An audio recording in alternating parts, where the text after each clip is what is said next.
So basically, my argument was, in foreign policy circles, we always kind of batted around this idea. So, imagine that China could sort of walk astride the world stage as the global leader without the United States around for a while. It's just, what would it do? What does it want? What's its agenda? Would it have kind of an enlightened self-interest agenda, and it wants to kind of build global order, help other countries, bring them on their side? Or would it be this kind of cramped vision of national interest that seeks above and all to make sure that China doesn't get criticized anywhere? And we more or less have run that experiment over the first 6 or 8 months of this year, because the United States has been virtually absent from various, the G7 and the G20 just hasn't really been a leader. For some reasons that are obvious and some reasons that are intrinsic to the current administration, it's been very, very inwardly looking, not particularly leading other countries toward any sort of shared objective. And so that's created this huge opportunity, this kind of vacuum of international activity. And China came out of the pandemic, first, even though it started there, came out of it first, and its economy was damaged less than certainly North America and Europe. And so it had this great opportunity. And so you look at kind of how it used it, and, it grabbed Hong Kong. It doubled down on the Uighurs and its treatment of Muslims in Xinjiang. It got into a border skirmish that left a couple dozen Indians dead, and really sort of soured sentiment in India. It started, pretty aggressive patrols around the Senkakus, and I think heightened even more the suspicions of the Japanese about Chinese intentions.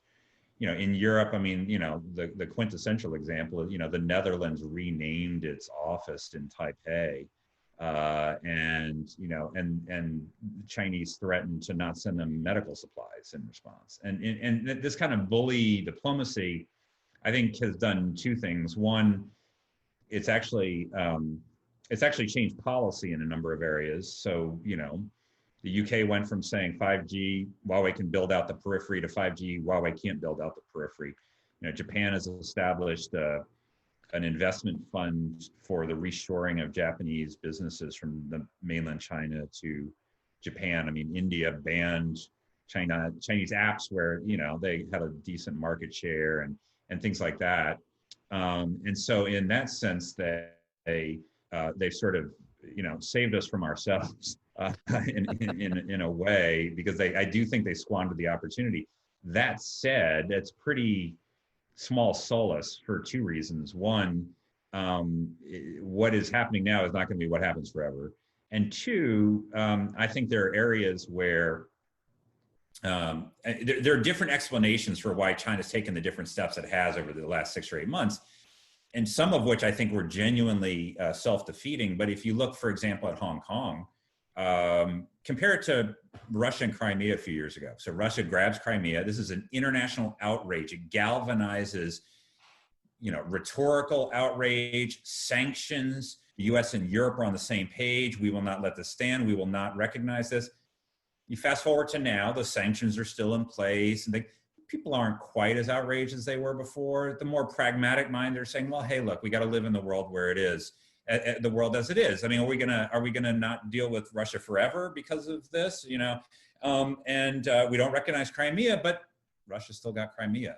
So fast forward, a few years, and China's still going to have Hong Kong, and the tempers will have cooled and things like that. And I think that's what they're betting on, is that they can endure some long-term, some short-term, inflamed sentiment, because they're gonna win what they want over the long run in some of these cases.